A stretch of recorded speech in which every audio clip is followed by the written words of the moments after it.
warahmatullahi wabarakatuh. Perkenalkan, nama saya Sardilawati dengan NIM J1A122297. Video ini saya buat untuk memenuhi tugas UAS mata kuliah Karen Isu Kesehatan Masyarakat yang diampu oleh dosen Paramadan Tosepu SKM MKes PhD. Pada kesempatan kali ini saya akan memaparkan review jurnal saya yang berjudul Faktor Terkait Kepatuhan Screening Hepatitis B Surface Antigen Jumlah Ibu Hamil di Provinsi Bengkulu.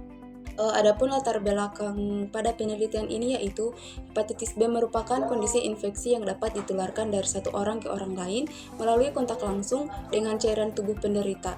Cairan tersebut meliputi darah, air liur, cairan vagina, air mani, dan cairan tubuh lainnya.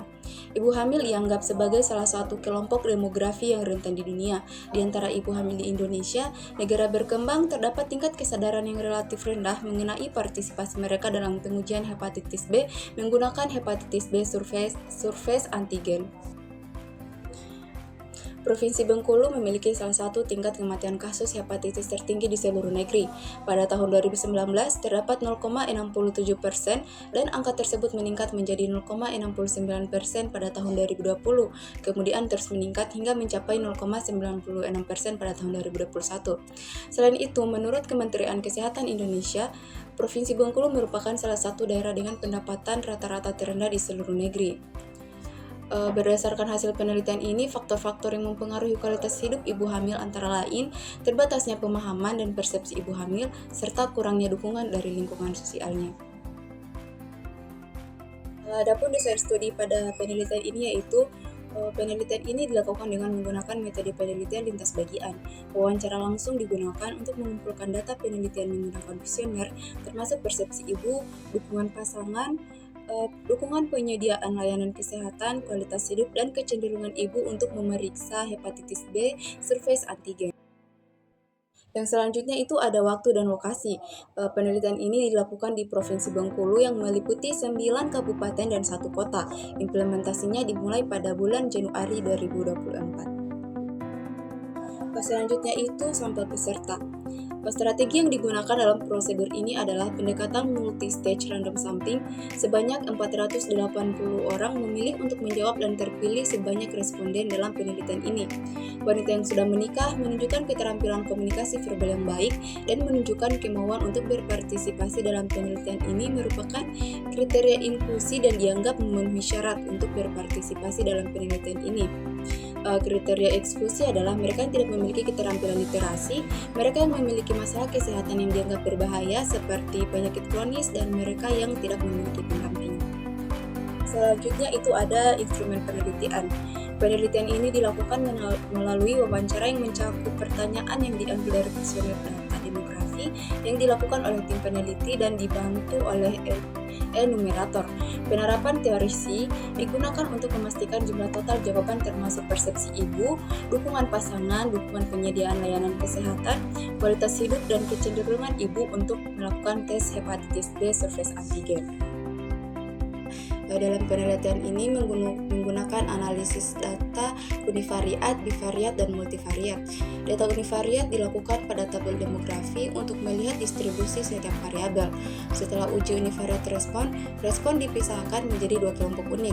Sebagai bagian dari analisis data, persentase digunakan untuk variabel kategoris, sedangkan rata-rata dan simpangan baku digunakan untuk variabel linear. Uji bivariat digunakan dengan model regresi logistik untuk melihat variabel independen. Untuk tujuan menentukan komponen mana yang berpotensi untuk dimasukkan dalam model akhir sebagai variabel multivariat, model regresi logistik ganda yang digunakan. Yang selanjutnya itu pertimbangan etika, di mana persetujuan komite etik telah diperoleh dari Provinsi Bengkulu, yang kemudian persetujuan yang diberikan dengan menandatangani formulir persetujuan telah diperoleh. Yang selanjutnya itu hasil penelitian.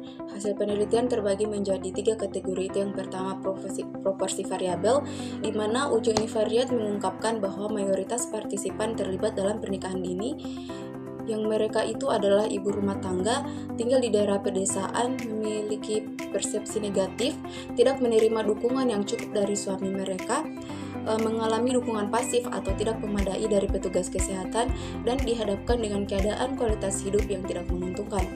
Yang kedua itu persentase kecenderungan ibu hamil untuk menjalani tes hepatitis B surface antigen. Dengan interval kepercayaan 95%, analisis univariat menunjukkan bahwa sebagian besar ibu hamil menunjukkan kurangnya kemauan untuk melakukan tes hepatitis B surface antigen. Yang ketiga itu faktor yang berhubungan dengan kemauan melakukan hepatitis B surface antigen. Hasil analisis multivariat menunjukkan bahwa keengganan pasangan hamil untuk menjalani pemeriksaan hepatitis B surface antigen dikaitkan dengan sejumlah karakteristik yang menjadi kontributor utama. Di antara karakteristik tersebut adalah persepsi subjektif pasangan hamil, kualitas hidup mereka, usia mereka pada saat menikah, kurangnya dukungan dari suami, kurangnya dukungan dari tenaga kesehatan, pekerjaan pasangan hamil, dan lokasi geografis tempat tinggal mereka.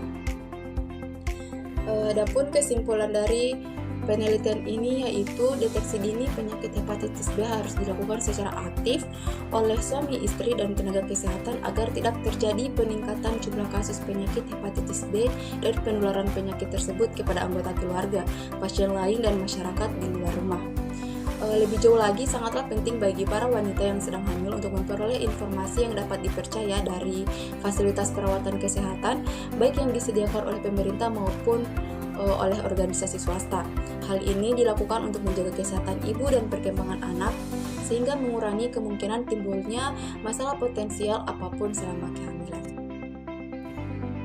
Baik, itulah hasil pemaparan dari materi yang saya sampaikan. Lebih dan kurangnya mohon dimaafkan. Saya akhiri. Wassalamualaikum warahmatullahi wabarakatuh. Oke teman-teman, terima kasih sudah menonton videonya.